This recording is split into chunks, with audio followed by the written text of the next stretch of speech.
So, hi, everyone. Again, I'm Traci Stein. I'm the host of this podcast, Unpacking Possibility with Dr. Traci Stein. And as many of you know, I am a health psychologist. I'm an educator. I do a lot of hypnosis. That's really what I'm most known for these days, and guided imagery. And I'm going to tie all of these things together tonight because really what I'm going to talk about tonight is actually why we overeat. It sounds like, oh, well, we all know why we overeat, right? There are a lot of reasons why you're probably overeating that you're really familiar with, right? And almost all of us do it. But there may be ones that are counterintuitive, and those are the ones I wanted to talk about tonight. And I also wanted to talk about some things you can do. Many of them you're familiar with already. But, like many people, I myself have gained a few pounds. It's been the pandemic. I'm getting older. I'm home more, working from home. And, my clothes are tight too. And you don't have to have 200 pounds to lose to feel like you want to make some changes. And yet sometimes just, losing 5 pounds feels like it's harder than it needs to be. And I'm sure most of you already know so much about diet, about exercise. We are bombarded with information all of the time, but there's some information that we don't routinely get. And that's what I want to talk about tonight. And again, we'll have things that you can do. I'll do them with you. And I'm actually thinking of doing a workshop series. I'll post details and a link in the notes, the podcast notes, but where we can use some of these tools. And just to give you a preview, some of my favorites: hypnosis, self-hypnosis, guided imagery, because a lot of what affects our weight and our health behaviors is really in our minds.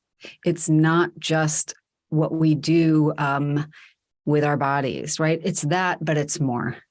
And we could almost talk about this as manifesting a healthier you, a healthier weight.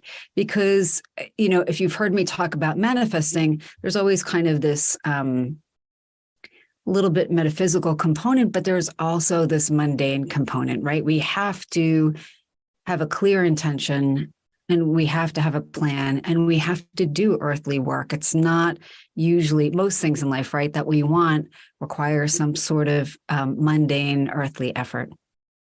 So I'll talk for a moment about some of the common reasons why we might be weighing a little bit more than we ideally want. And again, it doesn't have to be this huge thing, and we can still be perfectly happy and have some of our clothes be tight. And that's actually true. So please don't think that there's such a thing as a perfect weight. Everybody has kind of an idea of what's best for them. But one of the things I'll talk about is needing to be a little bit flexible, right? And not overly rigid. But some of you may not know about some of these reasons. So one is probably something we all do, and it's just being mindless, right? Not being in the present moment and aware. And that gets in the way, just really briefly, because we can wind up consuming a lot of extra food and snacks that we're not even aware of, right? So we'll be thinking, what's happening? I'm not doing anything any differently. Or we're grabbing things that, we're not really paying attention to. Relatedly, if you're in a hurry, we might be grabbing things at a restaurant, even if it's a good restaurant, right? Even if it's more than, it seems more healthy than your average fast food restaurant. The issue is that we don't really know what's in it or how it's prepared. We can be taking in more, or we could take in things that make us crave a lot. Age-related changes in activity or metabolism. Most people know that we have changes in our metabolism as we get older, no matter what. Doesn't matter who you are. Even if you were a pencil growing up, that's what happens because we have changes in muscle mass and so forth, but we can do things to compensate for that. Certain medications, I'm not going to go into a list of them, but you probably are aware that if you've been prescribed a medication and all of a sudden you're more tired or you're hungrier or the food just seems to cling to you, people who've had to take steroids, certain other medications, say for depression and other things, doesn't mean you shouldn't take the medication. It just means you should be aware and adjust as needed and speak with your doctor, of course. Holiday treats, of course, it's Halloween. I had 2 little mini boxes of Milk Duds last night. Not the end of the world, but if you're doing that all of the time, it does add up. And of course, we have Thanksgiving coming and so forth. And, it's wonderful to be with family, to eat foods that remind us of happy moments with our loved ones. I would almost say just plan for that and be flexible with yourself, but then kind of get back to a healthy eating plan. You just say, oh, none of this is new. I will get to the new stuff. Stress, most people now know because it's been so publicized that stress leads to weight gain. And that can actually happen even if you're eating exactly the same things. Most people are not aware of that, right? And that's because what happens is when you are stressed, you have really significant stress, especially if it's going on for a long time. You have an ill family member, you're not enjoying your job, school is stressful, whatever it is, your relationship is having challenges, you're having financial challenges, whatever it is, your body secretes too much cortisol and you store more fat. And you will store it typically in the visceral fat, so in your abdomen, closer to your organs where it's more inflammatory. And that's actually a harder weight to get rid of, and honestly, when we're stressed, we just tend to be, some people eat less, especially if it's really severe stress. But I feel like the mild to moderate stress can trigger eating to self-soothe. And that's completely common. So if that's you, don't beat yourself up. Poor sleep. Now, interestingly, not surprisingly, if you are under a lot of stress, you are probably not sleeping well. If you have long COVID, if you are menopausal, if you are, just, again, going through a lot of change, you may find that it's really hard to sleep. And if your sleep is really interrupted or of poor quality or insufficient, you'll find that you actually secrete more of a hunger hormone called ghrelin. Right? So not only are you more tired during the day, but you will crave more food and usually higher calorie food. And many of us have noticed, right, that food can be temporarily stimulating. You eat something and you feel more awake and you feel more engaged, right? You feel better because our brain sees food as a reward, especially certain foods. But it's not just you thinking that you're hungrier when you're under a lot of stress and you're not sleeping. You actually are hungrier. You will reach for things that are more self-soothing. And unfortunately, you'll have less energy for exercise. And it becomes this vicious cycle, right? Stress, sleep deprivation, weight gain, and visceral fat storage. Some things that you may not know. So a lot of times people who have successfully lost weight may attribute this to willpower. And it's not that there is no effect of willpower. Willpower is important, but people can use it almost as a way of overlaying a moral kind of victory over weight loss or maintaining a healthy weight. And some people can get really nasty about weight. And we'll talk more about that in a moment. We don't like that, right? That's just, who wants to deal with that? But willpower is something that actually does decrease over the course of the day, right? So Stanford health psychologist Kelly McMonigal had a book out a few years ago talking about willpower, and she looked at this issue and the science of willpower. There's a science to it. And what she found is that the prefrontal cortex, a part of your brain that helps you to strategize and plan and delay gratification, is what's engaged when you're trying to make good decisions, delay gratification, or, swap something healthy for something that you would really prefer, if you're honest, right?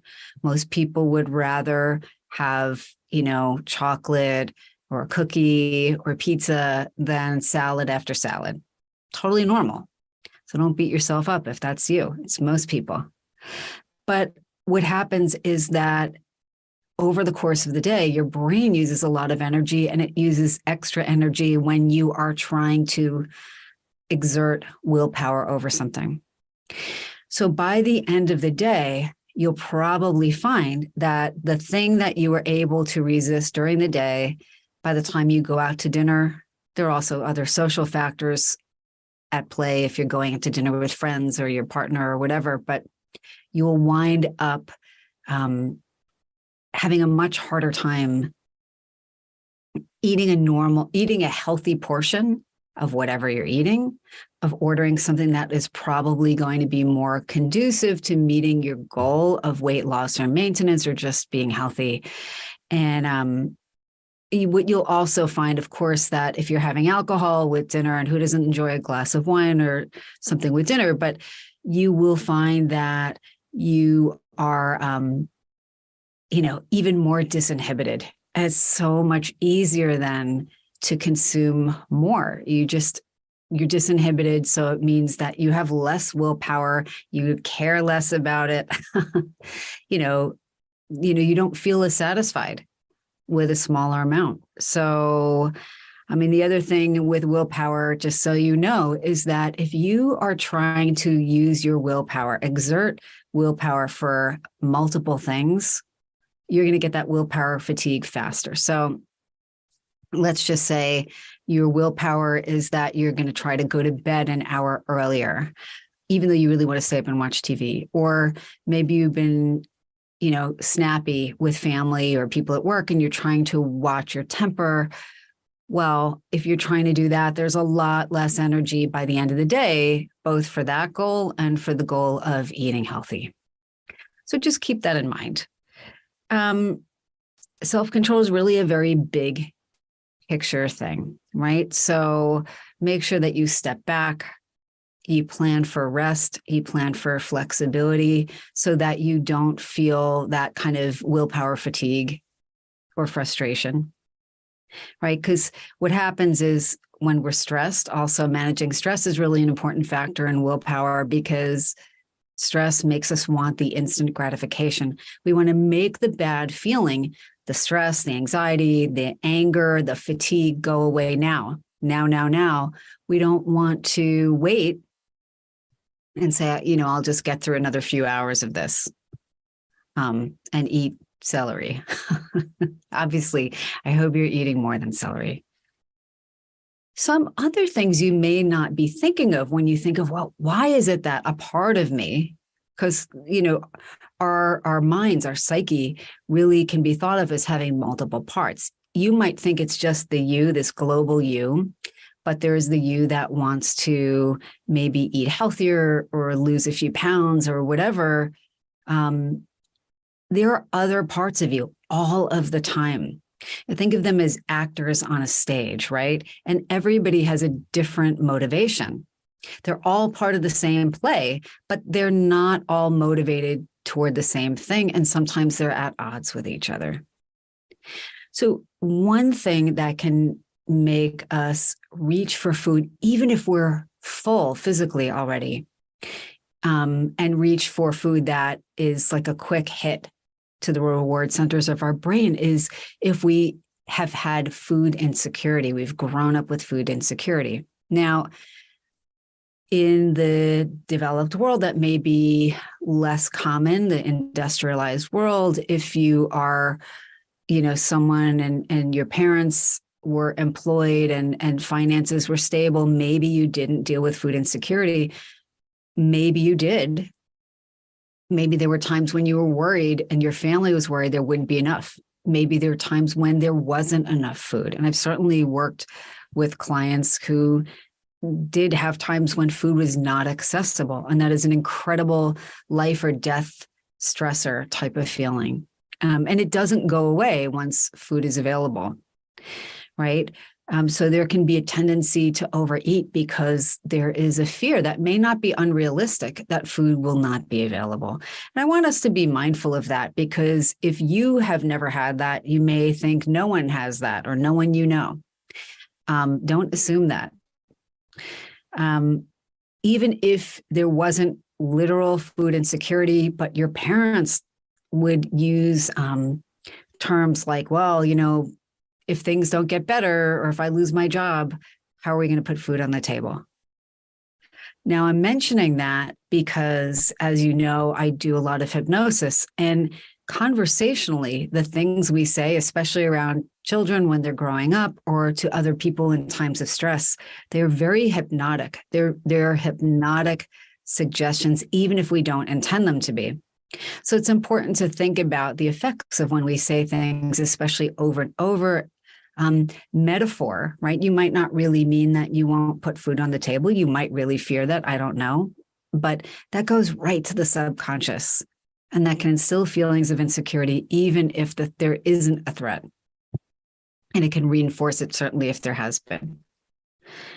So another reason why we may overeat, and I bet very few of you are thinking that this would be a reason, but we can overeat even if a part of us doesn't want to, or we can keep reaching for comfort foods, even if we feel like they make us feel physically unwell after. Like you eat a lot of sugar, you usually don't feel great, right? Or you overeat, and then afterwards, how many people have said, I kind of wish I didn't have that additional piece of pizza or whatever. We can overeat as a way of rebelling, right? Many people have heard about people, especially people who have had struggles with eating disorders, eating too little as a way of exercising control, especially in an indirect way. But overeating is a very indirect way of rebelling or exerting control. It can be. It doesn't mean it is for you. It might not be. I'm going to tell you an example. By the way, most of the time, there's more than one reason why we will do something, even though it's at odds with a bigger goal. There are often multiple reasons, right? There could be, Aunt Sadie is very critical of your weight and it stresses you out, and it's Thanksgiving and the food is delicious and food feels comforting, and you've had a few extra glasses of wine and you're disinhibited, and there are all these great different foods and you don't want to miss out, right? I would say if you're trying to watch your weight, a buffet is not a great idea. Holidays are definitely harder because it's fear of missing out, right? And it's also just harder to be mindful, right? We're disinhibited, we're distracted, all of those things I just mentioned earlier. But absolutely, especially if you are someone who does not feel comfortable telling people directly, hey, that's not okay, or stop harping on me, or I don't care what you think, or I do care what you think and it's hurtful, please stop. You might be like, you know what? I can't tell my, parent-in-law, sister, brother, cousin, friend, whatever, whoever it is who's really judgy about weight in general, or your weight, especially, that, your partner, that, hey, go to hell, or whatever you're thinking, right? We all have all these thoughts all the time, right? Don't think that anybody ever feels nice all the time, because who does? Nobody. And if somebody tells you that, don't believe them. It's just we're human beings. We have a range of emotions and we're supposed to. But eating secretly, eating overtly in front of the person will get annoyed. But often overeating or comfort eating in a rebellious way is something we may be only partially conscious of, or maybe not conscious at all. Often eating poorly or too much and so forth is also multifactorial. And that's just a kind of big word for saying there's several different reasons why we do it. But very often the behavior, such as eating or something else, does the talking, right? You can't tell so-and-so, stop being a jerk, or you're hurting my feelings. Anybody who has a family member who is hypercritical of other people's weight or even their own weight, well, that generates a lot of like discomfort for everybody else, right? Because it's not really anybody's business what anybody else does. And by the way, for anybody who likes to fat shame, whether it's you or someone else, just so you know, fat shaming actually, despite the article that came out in a newspaper this week, I won't say which one, actually the data show that fat shaming just makes people feel worse. It makes it harder for them to make healthy choices, not easier. So if you're fat shaming somebody, you're just doing it to discharge your own kind of stuff. Just letting you know we're on to you. And the people who brag about how, successful they've been at weight loss, or, everything is great. And other people who, are heavy. Well, that's just a moral failing. The problem lies, please know, 100% with the person who's being nasty, right? And, it's not our job to solve that problem for them, but you don't have to take it in deeply. Please know that. Let other people's stuff be their stuff, right? Because a lot of times what the overeating is doing, again, is self-regulating. It's soothing. It's mood management. It's getting the bad feeling of fatigue or worry or anger or badness about the self. And it's just temporarily alleviating that feeling and replacing it with a feeling that feels much better. And again, it's not just, I don't want to say just psychological, but it's mind and body. It's mind and body and brain. Your brain is saying, thank you for making that awful feeling go away. And this is a really quick way to do it. So here are some things you can do. Some of them will seem like, oh yeah, of course. So if stress and poor sleep are big culprits, right? They diminish willpower, they increase your hunger hormones, and they, just make you more fatigued. They make you less likely to exercise. You might be more rushed because you've overslept from not sleeping well. Getting your stress under control is really so key. And I know that it's easier said than done. I know it. I know. But getting your stress under control, again, is going to increase that available energy for willpower. It's going to just make everything feel like it's more manageable. It's going to help you put things in perspective. So nasty Aunt Sadie's comments, or your worry about the class reunion coming up, or you're feeling like you're failing when you are human, stress management helps us put everything in perspective. It's kind of like sometimes those issues feel like they're the sun in our solar system, right? They're the biggest, most important thing, and it's really hot, too hot to go close to. And we realize that's really just they're distant stars. They're just parts of our world. They're not the world. And what a good thing that is to remember, right? Again, you get better sleep when you're not as stressed. You decrease your hunger and your cravings. You have more energy for willpower. Another way to improve, quote, willpower. And it's kind of like, I don't love the word only because it implies like you have it or you don't. Not true. It's trainable, actually.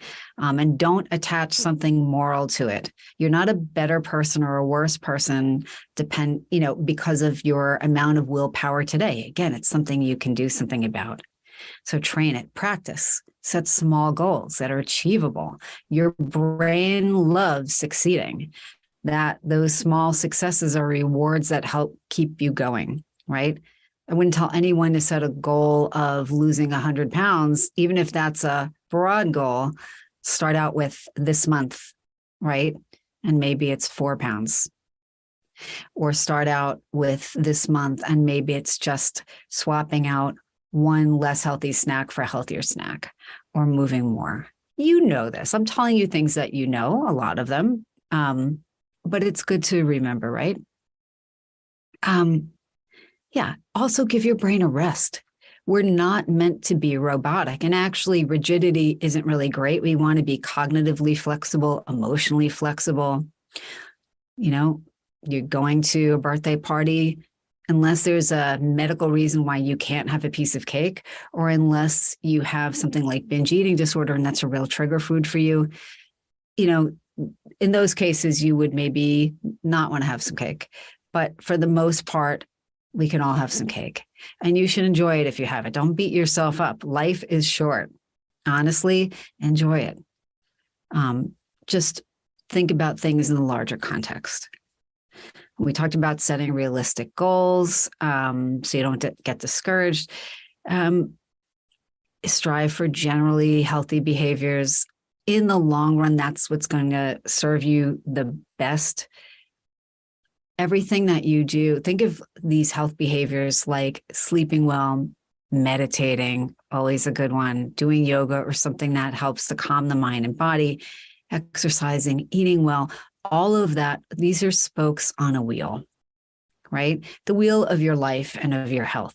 Don't think of any one thing as the thing. There's no spoke, that's the wheel, if you know what I'm saying, right? Mental rehearsal. Now we're going to get to the part that is kind of my area of specialization, the idea of mental rehearsal, but using techniques like guided imagery, using techniques like self-hypnosis. And, much of guided imagery is hypnotic. I'm just going to quickly remind you of what hypnosis is, because hypnosis is something that we go in and out of every day. It gets this bad rap in the movies and TV shows as this kind of like scary thing that it isn't necessarily. It might be. Oh, I'm seeing people waving. Hi. Oh, and grounded therapist, Rachel. Thank you. So seriously, mind your own plate. Amen to that. I can't agree with you more. Mind your own plate. That's awesome. That should be a bumper sticker. But yeah, hypnosis is a definition of hypnosis. Hypnosis would be a state of enhanced concentration on something specific and focus on something specific, and decreased attention to everything else. And look, that happens to us all the time naturally. So just as an aside, even if you think you don't, you do. You go in and out of trance states all the time, right? You do, I do, most people do.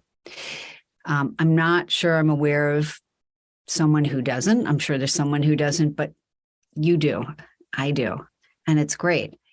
So when you're reading a good book and you are lost in the story and you can hear what the characters are saying and see what they're wearing and where they live and smell somebody's perfume in a two-dimensional book, on a two-dimensional page, that's a hypnotic trance state, right?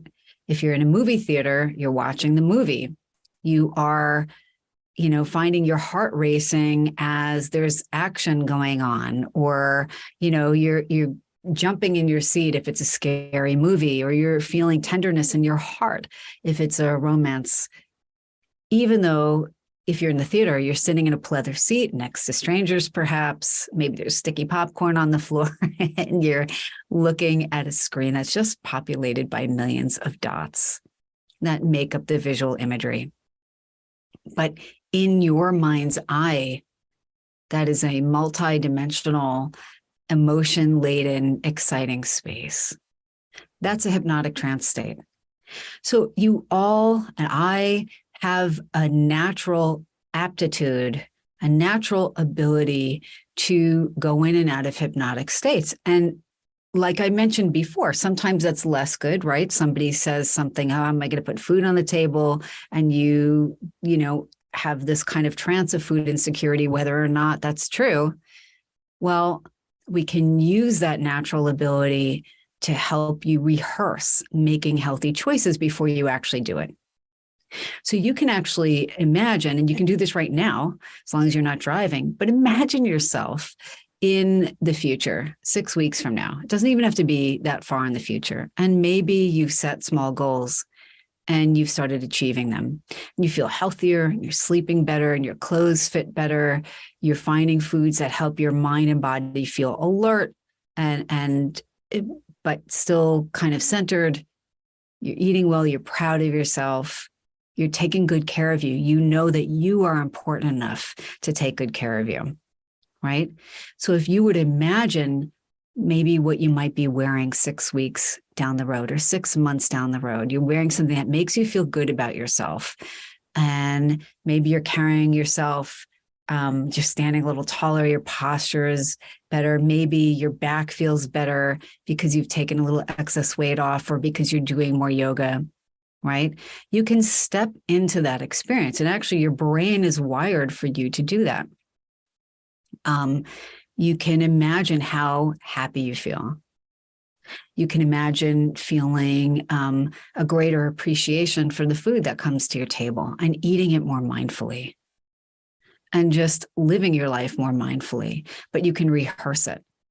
And what happens is in the mind, these things become nearly as real as the real thing. And by the time you get there, you already know you can. And actually, when I was talking about the mystical and the mundane, I actually do think there's a mystical component to that, right? We are setting ourselves up for success, but also, we are going through the steps ahead of time to make important changes. And this works with anything. Our brains are meant to be able to do this. The other thing about mental rehearsal through guided imagery or hypnosis or self-hypnosis, and self-hypnosis is just you guiding yourself through the thing that you want to happen. But the thing is, if things come up along the way, right? So imagine you are literally walking a road and you are walking down this road as the future you that has accomplished these goals. You might be aware of a part of you that says, oh, but I'm afraid. And maybe you learn something that you weren't aware of that you can change in the same imagery. You learn that you were afraid, like a fear of missing out. Or you learn that there's a part of you that is afraid to make these changes because of, again, I'm going to make this up, but mean Aunt Sadie, and feels like, oh, well, if I make these changes, I'm giving it to somebody who is really nasty and critical, and had no business minding my plate. You might have a feeling of, fear of, the attention that you will get when you, good or bad, when you have achieved this goal. Maybe somebody will feel envious, or maybe somebody else will be critical in a different way, or whatever it is. Or maybe you're worried that you can't really do it, or you don't deserve to do it, or it'll be too hard, whatever it is. But each time you do the journey, what's wonderful about hypnosis and self-hypnosis and guided imagery is that in the mind, all things are possible, right? You can do anything. Literally, there are no limits.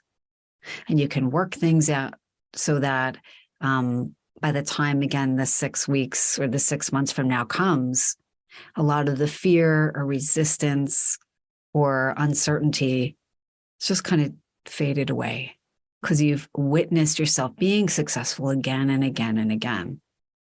Right? So those are kind of my thoughts on that. Again, there's a lot we can all do to make the process of taking care of ourselves by eating better and maybe taking off a few extra pounds if we've gained them, if we feel we want to. And again, I don't think there's one right weight for everybody. I don't even think there's one right weight for me. I can love myself now. I can love myself 5 pounds ago. I can love myself 5 pounds from now. And I hope you can too, because obviously there's so much more to us. We couldn't possibly measure our worth by a number on a scale. I mean, come on now. And anybody who doesn't see that, that's really their stuff. So again, I'm toying with the idea of doing maybe like a 6-week workshop using guided imagery and self-hypnosis and some other exercises to help people make healthy changes related to eating better and embracing a healthier self and a healthier weight. If this is of interest to you, you can drop me a comment. I'll also, again, post a link in the comments. But until next time, I want to say thank you so much for joining me, whether you see this now live, my impromptu live podcast, or in the future. And as always, I wish you all the very best. Be well.